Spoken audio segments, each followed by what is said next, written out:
On a senti, je veux dire, un travail à l'unisson et vraiment une volonté farouche de répondre sur une qualité de vie aux attentes de l'ensemble des Drancéens et des Drancéennes. En route vers la 4e fleur.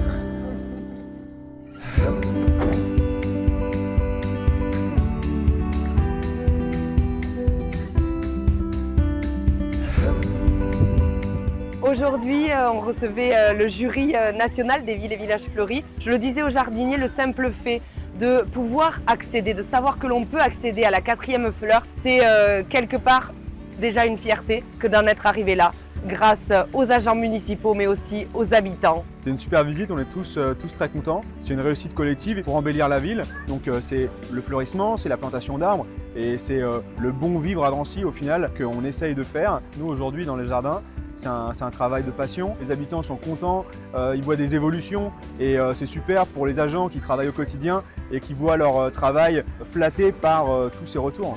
Le label, c'est un tout, c'est surtout une cohérence dans les politiques publiques qui sont menées et la réponse qui est faite aux habitants sur ces attentes et ces nouvelles aménités sociales. Les habitants n'attendent plus la même chose, il y a le changement climatique. Donc aujourd'hui, lutter contre les îlots de chaleur, c'est devenu une attente sociétale, ce qui n'était pas le cas auparavant. La qualité de vie et le bien vivre ensemble aussi sont des nouvelles attentes auxquelles les élus s'efforcent de répondre. Il n'y a pas une fierté particulière sur un lieu ou sur un autre.